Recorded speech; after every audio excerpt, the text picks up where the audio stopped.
নমস্কার, আমি রিঙ্কু। কেমন আছেন আপনারা সবাই? আশা করছি আপনারা সবাই ভালো আছেন। আপনাদের ভালোবাসায় আমার পরিবারও সবাই খুব ভালো আছে। আরএস ফ্যামিলি সুন্দর আরও একটি ব্লগে আপনাদের সকলকে অনেক অনেক স্বাগত আর ভালোবাসা জানাই। আজকে হচ্ছে শনিবার। আজকে আবারও সকালবেলা থেকেই ব্লগটি শুরু করলাম। আজকে হাজবেন্ডের ছুটি আছে, আজকে ডিউটি যাবে না, আর মেয়েরা তো স্কুল চলে গেছে। তারপরে যা প্রতিদিনের কাজ, সকালবেলা সবার প্রথমে বেডটাকে গোছাতে আসলাম। এসে দেখি বেডের মাথাতে এত ধুলো পড়েছে। তার কারণ কালকে সন্ধ্যের সময় একটু ঝড়ের মতো উঠেছিল। যতই জানলা কপাট বন্ধ থাক, তবু যে কোথা দিয়ে এত ধুলো আসে সেটা আর বলার না। তো যাই হোক, ভালো করে ডাস্টিং করে নিয়ে একটু কলিং দিয়ে ভালো করে পরিষ্কার করে নিলাম। আর বেডের সাইডে যে টেবিলটা, ওইটা তো একটা টাওয়াল দিয়ে ঢাকা দিয়ে রাখি, তবুও নিচে যেন কত নোংরা ছিল। নোংরা বলতে ওই ডাস্ট ধুলো, বাস এইটুকুই। সেইগুলোকে ভালো করে পরিষ্কার করলাম, করে তারপরে আবারও টাওয়ালটা বিছিয়ে ট্যাডিটা রেখে সুন্দর করে সাজিয়ে দিলাম। আর এই কাজগুলো প্রতিদিনের কাজ, কিন্তু প্রতিদিন করলেও, আর যেহেতু বাইরে আঁধি তুফান ঝড় হাওয়া এইগুলো তো আমাদের হাতে নেই না, এইগুলো হলে তো কিছু করার নেই।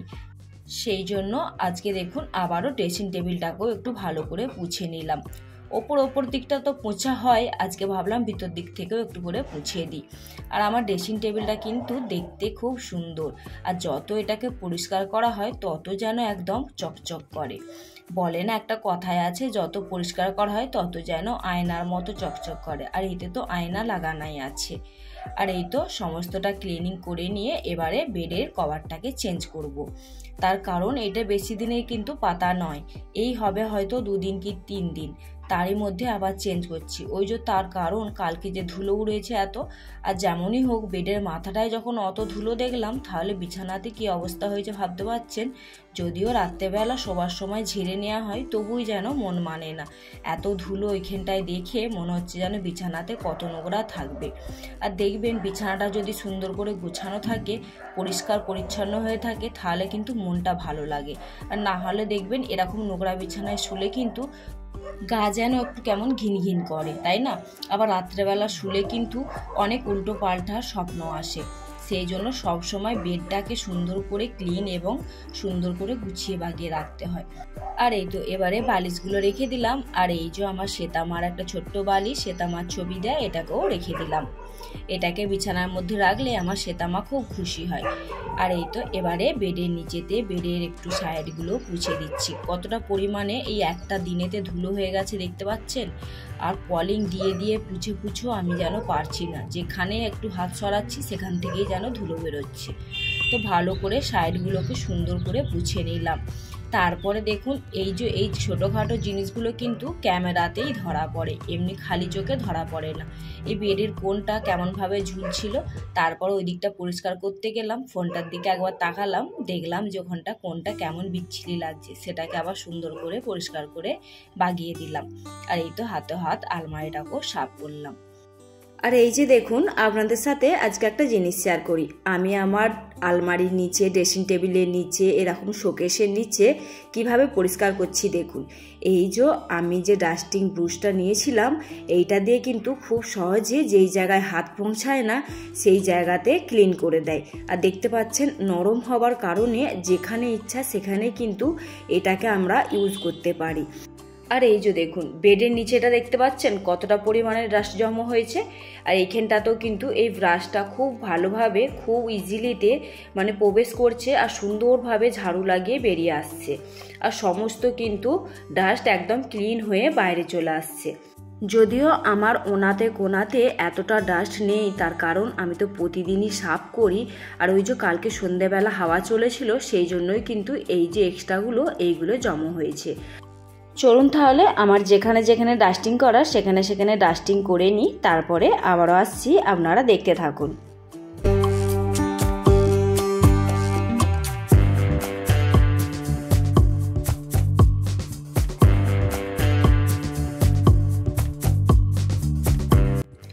এই দেখুন ড্রেসিং টেবিলের নিচেটা পরিষ্কার করতে গিয়ে একটা ফটো পেলাম, এইটা আপনাদের সাথে শেয়ার করি।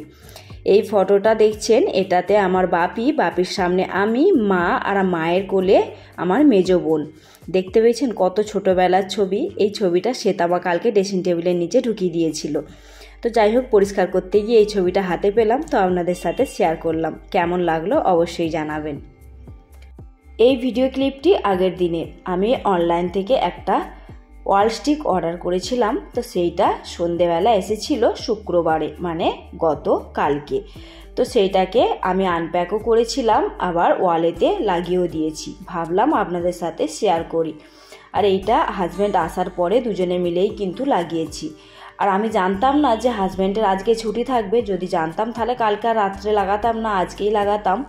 যাই হোক না কেন, অনলাইন থেকে যখন কোনো পার্সেল আসে সেটা কিন্তু খুলে না যতক্ষণ না দেখা হয় ততক্ষণ কিন্তু মনের শান্তি হয় না। যাই হোক, এখানে লাগিয়ে দিলাম। কেমন লাগছে অবশ্যই জানাবেন। আর এই তো আবারও আসলাম কন্টিনিউ ব্লগেতে। তো যেখান থেকে শেষ করেছিলাম আবার সেখান থেকেই শুরু করলাম। বিছানা টিছানা গুছিয়ে ঘরদোর ঝাড়ু পোছা লাগিয়ে আর এই যে জানলাটা বন্ধ করে দিলাম। তার কারণ রোদের তাপ থেকেও বাঁচবো, আবার ধুলো মাটি থেকেও বাঁচবো, সেই জন্য। আর এই তো একটু দেরি না করে চলে আসলাম কিচেনে। সবার প্রথমে চিমনিটাকে অন করলাম, তার কারণ ঘরে যে গরম হাওয়াটা সেটাও কিন্তু এই চিমনির দ্বারাই অনেকটা বাইরে বেরিয়ে যায়। তারপরে আবার রান্না বান্না তো করবোই, সেই জন্যই আগে থেকে চালিয়ে দিলাম। আর এই তো এবারে চালটা বের করে নেব, এবারে একটু ভাত বসিয়ে দেব। আর এখন ঘড়িতে সময় কটা হয়েছে বলুন তো? আজকে একটু দেরি হয়েছিল ঘুম থেকে উঠতে। তার কারণ ওই যে বললাম হাজব্যান্ডের ছুটি, মেয়েরা স্কুল গেছে, মেয়েদেরকে তো লাঞ্চ পরে দিয়ে এসেছে হাজব্যান্ড গিয়ে, তো সেই জন্য একটু দেরি হয়ে গেছে। এখন ঘড়িতে সময় হচ্ছে 11:15 মতো। এবারে রান্নাটা বসিয়ে দিচ্ছি। আর এই তো ভাত করব, সেই জন্য চালটা মেপে নিচ্ছি। যেহেতু হাজব্যান্ড আছে সেহেতু চালের পরিমাণটা একটু এই সময়তে বেশি লাগবে। তো এই বাটিটার 2 বাটি মতো চাল নিয়ে ভালো করে ধুয়ে নিয়ে এবারে ভাতটা বসিয়ে দিচ্ছি। তো দেখবেন এমনিতে আমার হাজব্যান্ড তো ছুটি করেই না, মাঝে মধ্যে ছুটি করে। ছুটি করলে কিন্তু বেশ ভালো লাগে, মনে হয় যেন আজকে অনেকটা ফ্রি। হাজব্যান্ড বাড়িতে থাকে বলে ভালো লাগে কিনা কতটা জানি না, কিন্তু ওই যে কাজের থেকে অনেকটা ছুটি ভেবে অনেকটা ভালো লাগে। কিন্তু পরে ভেবে দেখা যায় অন্য দিনের চেয়ে কিন্তু আজকে যেন কাজের চাপটা একটু বেশি হয়। তার কারণ ওদের পেছনে যে একটু আদ্রু ঘুরতে হয়, সেই জন্য কিন্তু সময়টাও ওয়েস্ট যায়। তো যাই হোক, এখানেতে আজকে বানাবো ডিম আলুর ঝোল আর বেগুন ভাজা আর উচ্ছে ভাজা। এইখানে ডিমটাকে ভাজা করতে বসিয়ে দিয়ে ওইদিকে বেগুনটা কেটে নিচ্ছি। আর এই তো বেগুনটাকে কেটে বেগুনটাও ভাজতে দিয়ে দেবো, আর একটু উচ্ছে ভাজবো। অবশ্য উচ্ছেটা আমি ভাজবো না ভেবেছিলাম, কিন্তু হাজব্যান্ড উচ্ছে ভাজাটা খেতে খুব ভালোবাসে, সেই জন্য ভাবলাম অনেক দিন পরে ছুটি করে বাড়িতে আছে, তো ওর মন পছন্দ অনুযায়ী একটু ভেজে দিই। তো যাই হোক, খাবার সময় দেখে কিন্তু খুব খুশি হয়েছিল। আর এই তো বেগুনেতে নুন হলুদ আর একটু লঙ্কার গুঁড়ো দিয়ে ভালো করে মিক্স করে মাখিয়ে দিয়েছি। আর ওই তো ওইদিকে এই কাজটা করতে করতেই আমার ডিমগুলো কিন্তু ভাজা হয়ে গেল। আর এবারে বেগুনগুলোকেও কড়াইতে দিয়ে ভালো করে ভেজে নেব, আর তৎক্ষণাৎ কিন্তু এইদিকে উচ্ছেটা কাটাকাটি করে নেব।